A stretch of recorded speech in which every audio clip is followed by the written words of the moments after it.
मोअज़्ज़िज़ सामईन खुश आमदी। मिस्र के जंगल में एक शहजादा चंद बकरियां चराता और इनसे हासिल होने वाले दूध और जंगल के फलों पर गुजारा करता।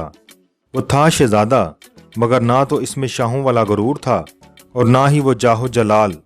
वो आम इंसानों की तरह जिंदगी बसर करता, रूखी सूखी खाता, बेशतर वक्त अपनी रियाया की खिदमत में और खुदा की याद में बसर करता। इसकी नेक चलनी का पूरी रियासत में चर्चा था। इसे ये खसूसियात अपने रहमदिल बाप से विरासत में मिली थीं। एक दिन शहजादा मामूल के मुताबिक रियाया के मसले सुनने के बाद जंगल में दुनिया से बेनियाज खुदा की याद में महवर था। इसने देखा कि एक गरीब लकड़हारा अपने गधे को साथ लिए हुए लकड़ियां काट रहा है और इससे बातें भी किए जा रहा है। हालांकि इसे मालूम था कि ना तो गधा इसकी बात सुन रहा है ना ही समझ रहा है, और फिर वो ज़ारो कतार रोने लगा। शहजादा ये देखकर बहुत हैरान हुआ कि लकड़हारा रोज़ाना लकड़ियां काटता, गधे से चंद बातें करता और फिर फूट फूट के रोने लगता। चंद रोज़ यही मामला रहा, जब रहमदिल शहजादे से इसका रोना ना देखा गया और वो ये गुत्थी सुलझाने में नाकाम रहा, तो बिल आखिर दरख्त की ऊँट से बाहर आ गया और लकड़हारे से पूछा, ए लकड़हारे, तेरे इस तरह बिलक बिलक कर रोने की वजह क्या है? गरीब बूढ़ा हमदर्द इंसान सामने पाकर और शिद्दत से रोने लगा और सिसकियों के साथ अपनी बदबख्ती की कहानी सुनाने लगा। मेरा एक बेटा था जिसे खुदा ने बेतहाशा दौलत से नवाजा था। हर तरह का ऐश इसे मैसर था, मगर इस दौलत का गरूर इसके तन बदन पर इस कदर हावी हो चुका था कि इसे अपनी दौलत के सिवा कुछ दिखाई न देता था। अपने गरीब रिश्तेदारों को धक्के देता, इन्हें जलील और रुस्वा करता। फिर इसकी बर्बादी का दिन आ गया और मेरी दूर की एक रिश्तेदार दूसरी रियासत से मेरे घर सवाली बनकर आई, ये सोच कर के मुश्किल में अपने ही काम आते हैं। वो बहुत गरीब थी, इसकी बेटी की शादी करीब थी, मगर कोई इंतज़ाम ना हो पाया था। इसे कुछ रकम की ज़रूरत थी। वो अल्लाह की नेक बंदी थी, बेशतर वक्त इबादत में गुजारती थी, मगर मेरा बेटा दौलत के नशे में अंधा हो चुका था। इस औरत को धक्के मारकर घर से निकाल दिया। यही वो वक्त था जब हमारी बर्बादी शुरू हुई। इसी रात सुर्ख आंधी चली, बिजली कड़की और तेज़ बारिश हुई। मैं और मेरा बेटा अपने नरम बिस्तर पर मीठी नींद सो रहे थे और वो औरत पूरी रात हमारे दरवाजे से लग कर रोती रही।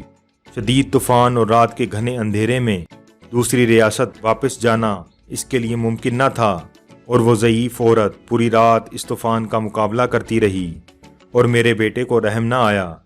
सुबह जब मेरी आँख खुली तो मुझ पर क़यामत टूट पड़ी। मेरा बेटा गधे की सूरत इख्तियार कर चुका था। घर का सारा सामान आसमानी बिजली गिरने से जल कर खाक हो चुका था। सब कुछ बर्बाद हो गया था। इस सब में मेरा कसूर ये है कि मैंने अपने बेटे को गरूर और तकब्बुर करने से ना रोका, बुराई की तरफ बढ़ता हुआ इसका कोई कदम ना रोका, और अब ये आलम है कि मैं जंगल से लकड़ियां काटता हूँ और अपने बेटे पर लाद कर बेचने ले जाता हूँ, और इसी से हम बाप बेटे का गुजर चलता है। ये सुनकर शहजादे की आंखें नम हो गईं और वो लकड़हारे से मुखातिब हुआ, ए ज़ईफ़ इंसान, तूने बहुत जुल्म किया। बेशक बुराई पर खामोश रहना और इसे ना रोकना इसका साथ देने के मुतरादिफ है। तूने अपने बेटे को बुराई से ना रोका, मुझे तेरी हालत पर अफसोस है। अब मैं अपनी इस गरीब रिश्तेदार की तलाश में मारा मारा फिरता हूँ। इसकी तलाश मुझे रुलाती है। शायद वो मेरी इमदाद कर सके, वो मुझे मिल जाए, मैं इससे माफ़ी मांगूंगा। शायद मेरे गुनाहों का अजाला हो सके, मगर अफसोस वो मुझे कहीं नहीं मिलती। ये कहकर लकड़हारा रोने लगा। शहजादे ने इसके आंसू पोंछते हुए कहा, तू अपने गुनाहों की माफ़ी अल्लाह से मांग, वो बहुत रहीम है। अगर इसने तुझे माफ़ कर दिया तो वो तुझे उस औरत तक पहुंचाने का कोई ना कोई सबब ज़रूर बना देगा। वो बहुत मेहरबान है, अपने बंदों पर जुल्म नहीं करता। बूढ़ा लकड़हारा इसी वक्त सजदे में गिरकर बिलक बिलक कर अपने गुनाहों की माफ़ी मांगने लगा। अचानक दूर से किसी घोड़े की टापों की आवाज़ सुनाई देने लगी। एक खूबसूरत शहजादी सफ़ेद रंग के हसीन घोड़े पर सवार थी। करीब आकर शहजादे से मुखातिब हुई, ए शहजादे, आखिर ये क्या माजरा है? شہزادے نے بوڑھے کی رام کہانی شہزادی کو سنا دی۔ شہزادی کی آنکھوں میں آنسو جاری ہو گئے۔ وہ گھوڑے سے اتری اور لکڑہارے سے کہنے لگی، میں ہی وہ لڑکی ہوں جس کی ماں تیرے در پر سوالی بن کر آتی تھی، مگر اے بدبخت، تیرے مغرور بیٹے نے اس نیک عورت کی زندگی چھین لی۔ ساری رات تیرے دروازے پر تیز بارش میں طوفان کا مقابلہ کرتی رہی کہ شاید تجھے رحم آ جائے۔ بالآخر تیز بارش کی ٹھنڈی بوندوں کو وہ بوڑھی جان برداشت نہ کر سکی اور دنیا سے چلی گئی۔ جب صبح ہوئی تو رحم دل بادشاہ معمول کی گشت پر تھا۔ اس کا وہاں سے گزر ہوا۔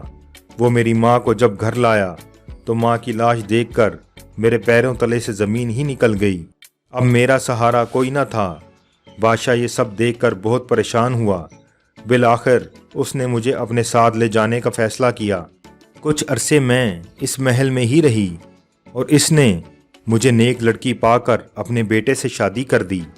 شاید میری ماں کی دعاؤں کا نتیجہ تھا جس نے میری خاطر اپنی جان کی قربانی دی تھی، اور اس رب نے مجھ غریب کو فرش سے اٹھا کر عرش پر بٹھا دیا اور اس نیک شہزادے سے میری شادی کر دی جو اس وقت تیرے سامنے کھڑا ہے، اور تجھے تیرے مغرور بیٹے کے کرموں نے عرش سے فرش پر گرا دیا۔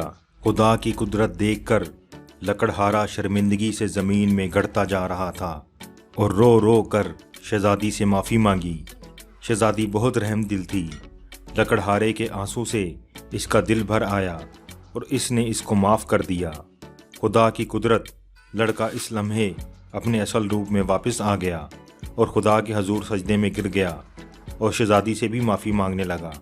شہزادی نے اسے بھی معاف کر دیا۔ بالآخر دونوں باپ بیٹا اپنی جھونپڑی کی طرف روانہ ہو گئے۔